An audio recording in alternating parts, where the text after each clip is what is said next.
बिस्मिल्लाहिर्रहमानिर्रहीम। बहुत शुक्रिया आप तमाम दोस्तों की तशरीफ़ आवरी का। इस वक्त मैं डिप्टी मेयर साहब, दिल मोहम्मद साहब, आसिफ खान साहब, पाकिस्तान पीपल्स पार्टी के जो दोस्त हैं, हम किडनी हिल में मौजूद हैं और एक ऐसा पायलट प्रोजेक्ट जो कि हमने स्टार्ट किया था, आज उसकी तकमील का दिन है, जिसके लिए मुझे बहुत खुशी है। उसकी वजह यह है कि हमने जो क्लीन ग्रीन एनर्जी की बात है, बल्दिया उज़्मा कराची को अपने पैरों पर खड़ा करने की बात है, ग्लोबल वार्मिंग, क्लाइमेट चेंज के असरात से निमटने की बात है। आज मैं समझता हूँ उसका एक जवाब केएमसी की जानिब से दिया जा रहा है, जब पाकिस्तान का पहला म्यूनिसिपल सोलर पार्क, यानी कि पाकिस्तान में बल्दियाती इदारों की तरफ से बनाया गया पहला शमसी तवानाई पर मबनी सोलर पार्क का बाज़ाब्ता इफ्तिताह हमारी जानिब से किया जा रहा है। संगे बुनियाद नहीं रखा जा रहा, बाज़ाब्ता तौर पर इफ्तिताह किया जा रहा है। इसको करने के हमारे दो मकासद थे। पहला मकसद कि जो क्लीन ग्रीन एनर्जी है उसके हवाले से हम दुनिया भर के सामने ये बता सकें कि क्लाइमेट चेंज के असरात से निमटने के लिए बल्दिया उज़्मा कराची काम कर रही है, और सिर्फ पौधे लगा के, दरख्त लगा के नहीं, बल्कि एनर्जी कंपोनेंट के अंदर भी बेहतरी लाके। आप सब वाकिफ़ हैं कि 62 एकड़ पर मुहित किडनी हिल पार्क पे तकरीबन बल्दिया उज़्मा कराची ने 2.5 लाख से ऊपर पौधे लगाए हैं, जिनमें से 80% पौधे माशाल्लाह दरख्तों में अब ट्रांसफॉर्म हो चुके हैं। और जो शख्स आता है यहाँ पर, उसको यकीन नहीं आता कि आप कराची जैसे ड्राई इलाके में मौजूद हैं। ये मंजर किसी और इलाके का पेश करता है, जैसे कहीं नॉर्दर्न एरियाज़ में आप बैठे हैं। दूसरा जो हमारा सबसे इम्पोर्टेंट मैसेज था कि क्लीन ग्रीन एनर्जी के साथ साथ बल्दिया उज़्मा कराची अपने असासों को समझदारी से इस्तेमाल करना चाहती है। आप सब जानते हैं कि कराची शहर की सबसे बड़ी लैंड ओनिंग एजेंसी, ज़मीन की मिल्कियत वाला इदारा बल्दिया उज़्मा कराची है, और कराची भर में मुख्तलिफ मकामात पर हमारी ऐसी बहुत सारी ज़मीनें मौजूद हैं जो कि माजी में बल्दिया उज़्मा कराची की बरवक्त कार्रवाई ना होने की वजह से, काम ना करने की वजह से, या तो चाइना कटिंग की शिकार हो गई या किसी को अलॉट कर दी गई। तो हमने फैसला ये किया था कि हम पब्लिक प्राइवेट पार्टनरशिप में जो केएमसी की पब्लिक स्पेसेस हैं, जिसको मेंटेन करना हमारा काम है, अखराजात बेयर करना हमारा काम है, सिर्फ हम उसके ऊपर अखराजात ना करें, हम कोई ऐसा तरीक़ेकार बनाएं जिसके ज़रिए हम अपनी आमदनी हासिल कर सकें। यानी कि हमारे पार्क्स मौजूद हैं, हमारे प्लेग्राउंड्स मौजूद हैं, हमारे सनती इलाके मौजूद हैं, हमारे समंदर के पास इलाके मौजूद हैं, हमारी जो सड़कें हैं 106 उस पर खंबे मौजूद हैं, हमारी अपनी बल्दिया उज़्मा कराची की इमारतें मौजूद हैं, स्पोर्ट्स कॉम्प्लेक्स मौजूद हैं। तो हम ये साबित करना चाह रहे थे इस प्रोजेक्ट के ज़रिए कि हम इसको पब्लिक प्राइवेट पार्टनरशिप में इस काम को टेकअप करना चाहेंगे, ताकि बल्दिया उज़्मा कराची अपनी जगह को भी इस्तेमाल कर सके और कुछ उससे आमदनी हासिल कर सके। और मुझे आपको खुशी होती है बताते हुए कि ये जो पायलट प्रोजेक्ट हमने किया है, इस प्रोजेक्ट पर तकरीबन 2 करोड़ रुपए हमारी लागत आई, यानी कि 20 मिलियन का प्रोजेक्ट है ये, जिसके ऊपर 100 किलोवाट का ये पायलट प्रोजेक्ट शमसी तवानाई का हमने अंडरटेक किया है, जो ऑपरेशनल हो गया है। और इंशाअल्लाह एक मोहतात अंदाजे के मुताबिक जो इस वक्त रेट चल रहा है, इस इन्वेस्टमेंट का 1/3 हिस्सा, यानी कि 1/3 1 साल में इंशाअल्लाह बल्दिया उज़्मा कराची रिकवर करेगी। यानी कि अगले 3 साल में ये जो हमने इन्वेस्टमेंट की है, ये इन्वेस्टमेंट रिकवर हो जाएगी, और 3 साल के बाद जो भी पैसा आएगा वो मुनाफा होगा बल्दिया उज़्मा कराची के लिए, बल्दिया उज़्मा कराची के मुलाजमीन के लिए और इस शहर कराची की आवाम के लिए। और आज आप मीडिया के दोस्तों को यहाँ बुलाने का बुनियादी मकसद मेरा ये था कि हम चाहते हैं कि पब्लिक प्राइवेट पार्टनरशिप पे, ये तो मंसूबा हमने खुद कर लिया। बल्दिया उज़्मा ने अपने वसाइल इस्तेमाल करके, वही बल्दिया उज़्मा है जो कहती थी माजी में इख्तियारात नहीं है, वसाइल नहीं है, कागजात फेंकते थे। हमने किसी से पैसे नहीं मांगे, हमने अपने वसाइल, अपने बजट को इस्तेमाल किया, बजट को यहाँ लगाया और एक सक्सेस स्टोरी अल्हम्दुलिल्लाह अल्लाह ताला के करम से हमने इस्टेब्लिश कर लिए। इंशाअल्लाह इस प्रोजेक्ट को भी इन्हांस करेंगे। केएमसी की अपनी जो बिल्डिंग है, जमशेद नुसरवान जी केएमसी बिल्डिंग, उसको भी हम सोलर पर कन्वर्ट करने जा रहे हैं। और इंशाअल्लाह मैं आज मीडिया के तवस्सुत से, प्रिंट हो, इलेक्ट्रॉनिक हो, डिजिटल मीडिया, उसके तवस्सुत से ये ऑफर करना चाहूँगा उन इदारों को जो कि क्लाइमेट चेंज, ग्लोबल वार्मिंग पे काम कर रहे हैं, उन कंपनीज को, उन इन्वेस्टर्स को जो कि इसके ऊपर काम कर रहे हैं, उन लोगों को जो कार्बन क्रेडिट के ऊपर काम कर रहे हैं, कि ये मॉडल हमने क्रिएट कर लिया है और अब शहर भर में इस तरह के और मॉडल्स को हम रेप्लिकेट करना चाहेंगे। आइए केएमसी का हाथ थामिए, कराची की इंतजामिया का हाथ थामिए, इंशाअल्लाह सारे शहर में ये क्लीन और ग्रीन एनर्जी को और जोरों शोर से आगे लेकर चलेंगे। आखिरी चीज, वही बल्दिया उज़्मा कराची जिसके पास इख्तियारात नहीं होते थे, वसाइल नहीं होते थे। एक और आपको ब्रेकिंग न्यूज दे रहा हूं, इंशाअल्लाह अगले हफ्ते ग्लोबल वार्मिंग, क्लाइमेट चेंज के असरात से निपटने के लिए केएमसी अपना एक ग्रीन इंडाउमेंट फंड 100 मिलियन रुपए पे स्टैब्लिश करने जा रही है। पैसे हमने मैनेज कर लिए हैं, पैसे हमने अरेंज कर लिए हैं अपने वसाइल से। उस इंडाउमेंट फंड का बुनियादी टारगेट ये होगा कि उसके पैसे से हम शहर के अंदर इन ग्रीन स्पेसेस को बेहतर बनाना चाहेंगे, इस तरह के प्रोजेक्ट्स को और मुनज़्ज़म तरीके से कैरी आउट करना चाहेंगे। और इंडाउमेंट फंड का फ़ायदा ये होता है कि वो कंपनीज और वो इदारे जो कि CSR में, कॉर्पोरेट सोशल रिस्पॉन्सिबिलिटी में, या वैसे हमारी मदद करना चाहते हैं, तो वो भी इस इंडाउमेंट फंड का हिस्सा बन सकते हैं, ताकि शहर कायद की आने वाली नस्लों के लिए एक हरा भरा सरसब्ज कराची हम छोड़ के जाएं, एक ऐसा कराची जिसके अंदर ग्लोबल वार्मिंग और क्लाइमेट चेंज के असरात जो हैं उसको हम ज़्यादा मुनज़्ज़म अंदाज से हल करने में इंशाल्लाह कामयाब हो पाएँ। इस उम्मीद के साथ कि आने वाला वक्त इस शहर कायद के लिए, इस शहर कराची के लिए मज़ीद बेहतर होगा। एक ऐसा कराची होगा जो कि हरा भरा होगा, पुरअमन होगा, रोशनियों का, रौनकों का शहर होगा, एक प्यारे सिंध होगा, एक प्यारा पाकिस्तान होगा। पाकिस्तान जिंदाबाद। सवाल जवाब क्लैरिटी दीजिएगा कि कितने पार्क्स, जहां ये जो आप इन्वेस्टर्स को मदऊ कर रहे हैं, वहाँ कितने पार्क्स हैं, कितनी आपकी जो 106 वहाँ पर कोई कैलकुलेशन है कि कितना किलोवाट एनर्जी आप लोगों को रिक्वायर्ड है पूरे शहर की शाहराहों को और ये पार्क्स को जो है वो ग्रीन एनर्जी पे? बड़ा अच्छा आपने सवाल पूछा सुलेमान। कराची में 46 पार्क हैं जो कि बल्दिया उज़्मा कराची के तहत चलते हैं। अब किडनी हिल 62 एकड़ पर है, हिल पार्क 62 एकड़ पर है, सफारी पार्क तकरीबन 132 एकड़ पर है, बाग इब्ने कासिम 134 एकड़ पर है, बीच व्यू पार्क कुछ दर्जन भर एकड़ पर है। इसी तरीके से तालीमी बाग है डिस्ट्रिक्ट सेंट्रल में, एक बाल पार्क है डिस्ट्रिक्ट सेंट्रल में, बख्तियारी यूथ सेंटर के ऊपर इस वक्त हम काम कर रहे हैं। केएमसी स्पोर्ट्स कॉम्प्लेक्स है हमारे पास, लांडी का स्पोर्ट्स कॉम्प्लेक्स हमारे पास है।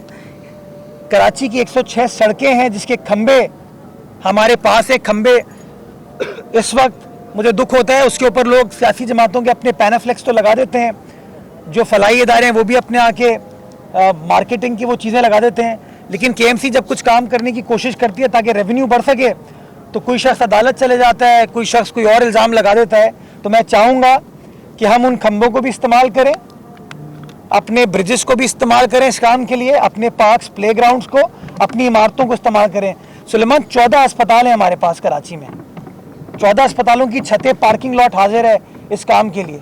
शहर के अंदर तकरीबन कोई 450 नाले हैं मैं तो नालों के ऊपर भी चाहूँगा, हमारे कुछ पड़ोसी ममालिक के अंदर नालों के ऊपर भी उन्होंने ये सोलर पैनल्स लगाए हैं, जिससे आप कचरे की भी चीज़ों को सिक्योर कर पाते हैं, कब्ज़ा भी नहीं होता। इसके साथ साथ मैं एक और चीज़ कहना चाहता हूँ, कराची वाटर सीवरेज कॉरपोरेशन की जो लाइन है जो कि किंजर से कराची आ रही है, ये तकरीबन 72 किलोमीटर लंबी लाइन है।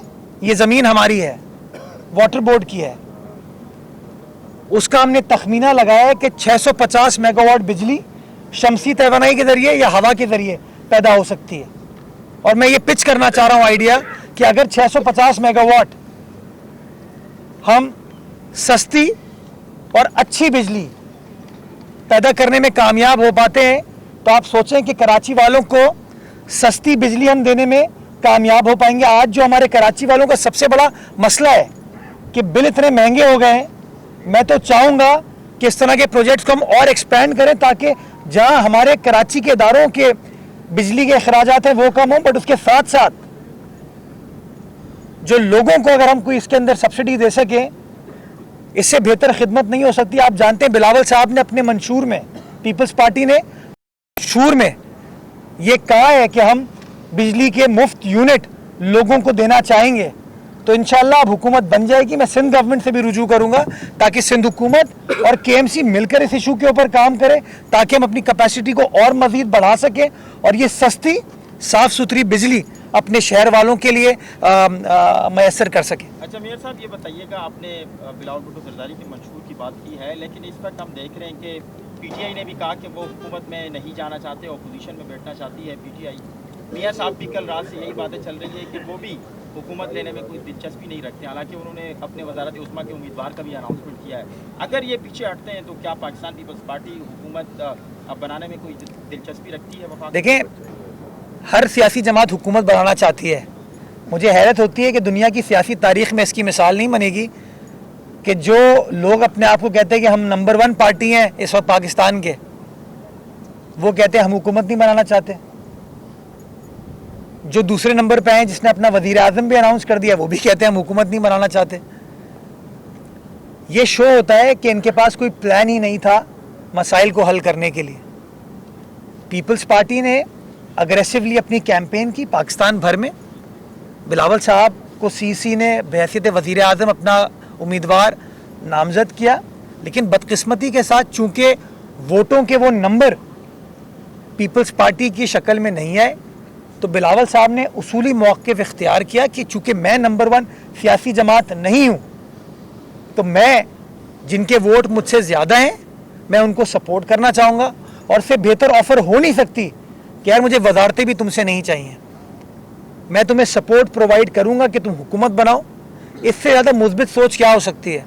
हमारी तो जब हुकूमत बनती है तमाम लोग खड़े हो जाते हैं हमारे ख़िलाफ़ बात करने के लिए।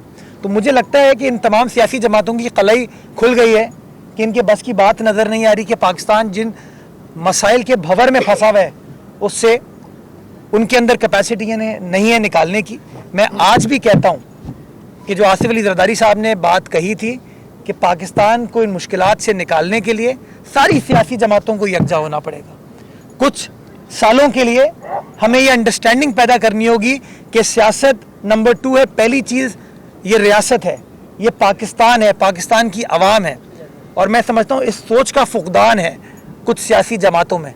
अल्लाह करे उनके अंदर ये सोच डेवलप हो जाए कि अपनी ज़ात से आगे भी सोचना चाहिए, जमहूरियत और जमहूर का सोचना चाहिए कि कैसे लोगों की खिदमत की जा सकती है। हमने हमेशा अपनी काविशों से इस बात को शो किया है, आज भी हम ये चीज़ करने को तैयार हैं। अच्छा मुर्तज़ा भाई, ये बताइएगा, कराची के पेडिस्ट्रियन ब्रिज हैं, उन पर अभी भी सियासी जमातों का कब्जा दिखाई देता है, जगह जगह बैनर आवेजा हुए हैं, उसकी रोकथाम के लिए क्या इक़दाम उठाएंगे? यार मैंने इतनी बार वो झंडे भी हटाए हैं, वो पैनाफ्लेक्स हैं, लेकिन इतने ढीठ है माशाल्लाह एक साहब कि बार बार आ जाते हैं। अभी भी रास्ते में मैं आ रहा था तो उनके झंडे लगे हुए नज़र आ रहे थे। सर एक मिनट, अभी मैं कर लूँ ज़रा साफियों से। तो थोड़ा सा यार उनसे सवाल पूछ लें कि उनको क्यों इतनी नफ़रत है इस शहर से, उनको क्यों इतनी नफ़रत है इस शहर के इंफ्रास्ट्रक्चर से, या इतनी क्यों मोहब्बत है उनको अपने आप से। थोड़ा सा चीज़ों को ठीक कर लें, ये हम सबका शहर है। मैं चाहता यहाँ आने से पहले झंडे होते मेरे, मेरे पीछे मेरा झंडा लगा हुआ होता या नारेबाजी हो रही होती। यार सियासत से बालातर होकर आवाम की खिदमत का सोचें, आवाम के मसाइल को हल करने का सोचें। मैं भी चाहूँ रोज़ आपसे गुफ्तगू करूँ और बताऊँ फ़लाँ चोर है, डाकू है, फ़लाँ ख़राब है।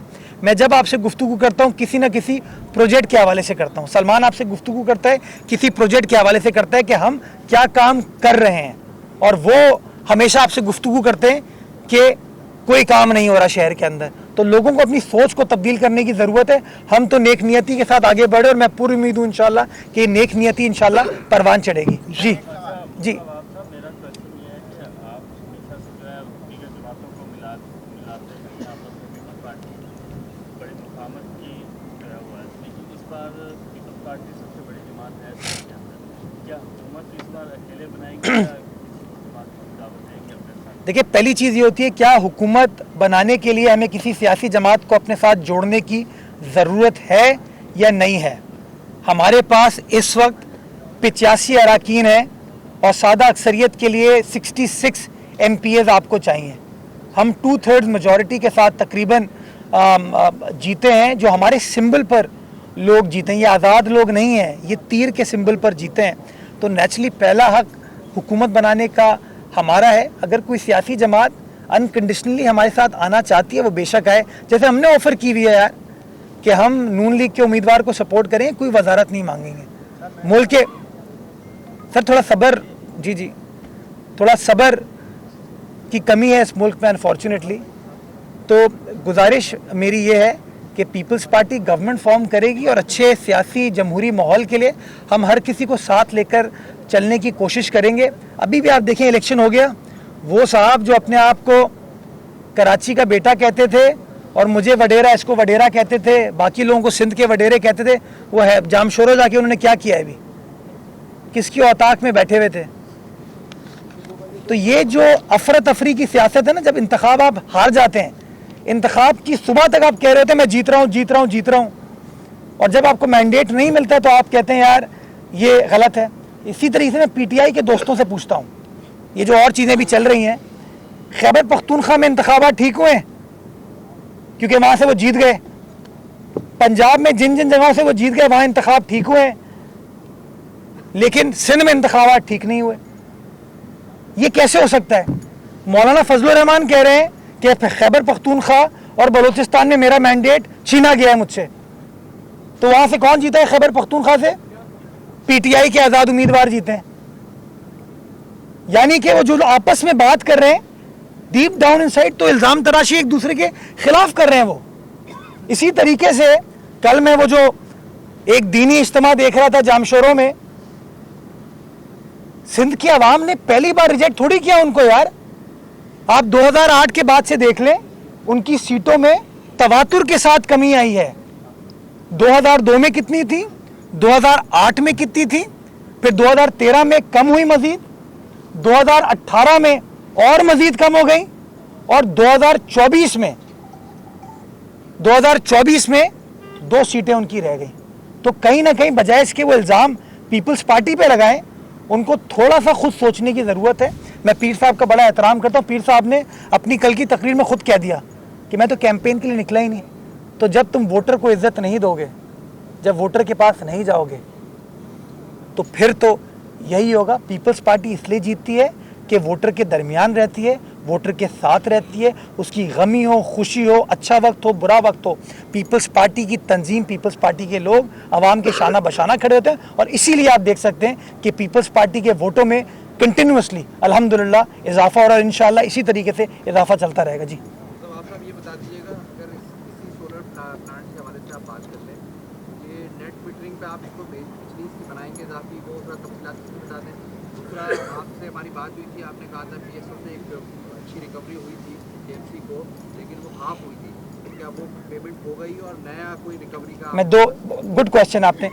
देखें, ये मैं इसके नंबर्स इसलिए शेयर नहीं कर रहा, मैं नंबर शेयर करूंगा कल को मेरे ऊपर इल्ज़ामात शुरू हो जाएंगे।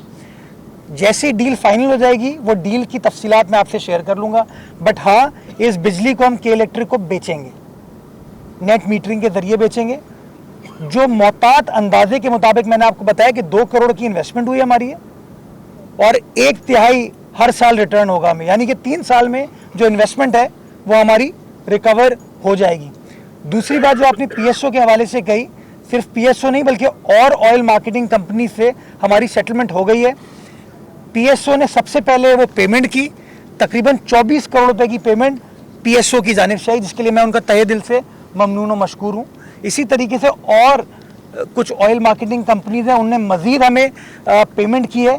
तकरीबन कोई 40 करोड़ की रिकवरी हमारी हो चुकी है और मज़ीद 10 करोड़ की रिकवरी आइंदा चंद रोज़ में या चंद हफ्ते, हमने टारगेट रखा था 500 मिलियन की रिकवरी का, वो अल्हम्दुलिल्लाह हम टारगेट अपना अचीव कर जाएंगे, उसमें टारगेट तक हम इंशाल्लाह पहुंच जाएंगे। और इंशाल्लाह ये भी प्रोजेक्ट उस पैसे से इस्तेमाल नहीं किया है मैंने, वो पैसे भी मौजूद है। इंशाल्लाह उसके ऊपर इंफ्रास्ट्रक्चर की बेहतरी और बहाली के काम इंशाल्लाह बल्दिया उज़्मा कराची अंडरटेक करेगी। आप सब जो बिलावल भुट्टो साहब हैं, उन्होंने इलेक्शन कैंपेन में पीपल्स पार्टी PMLN की टॉप लीडरशिप पर फुल क्रिटिसिज्म की है। चलो ये तो एक इलेक्शन कैंपेन का हिस्सा था, बट जस्ट आफ्टर इलेक्शन वो टोटली उसी PMLN की टॉप लीडरशिप रिलाई कर रहे हैं और उन्हें ही सपोर्ट करना चाह रहे हैं कि अगर उन्हें पार्लियामेंटेरियन बनना है या फिर इक़्तिदार में जाना है तो क्या इस पे बिफोर इलेक्शन कैंपेन में क्रिटिसिज्म की, तो जस्ट आफ्टर इलेक्शन क्रिटिसिज्म की बजाय उसी गवर्नमेंट में उसी पार्टी का क्यों रिलाई कर रहे हैं गवर्नमेंट में आने के लिए? देखें, प्री इलेक्शन पोस्ट इलेक्शन हालात में डिफरेंस होता है। इलेक्शन से पहले हर सियासी जमात कैंपेन कर रही होती है, तो अगर सियासी जमात फूल भेजेगी एक दूसरे को फिर तो कैंपेन होगी नहीं, फिर तो एक ही सियासी जमात बन जाएगी।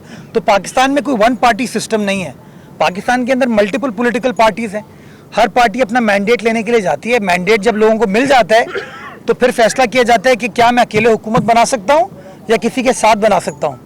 आपने जो बात की बिलावल साहब की कि वो उनके साथ हुकूमत बनाने, नहीं, बिलावल साहब हुकूमत का हिस्सा नहीं बन रहे। बिलावल यस, अब मेरे पास अगर नंबर नहीं है तो मैं क्या करूँगा? क्या पाकिस्तान एक और इलेक्शन का मुतहम्मिल हो सकता है इस वक्त?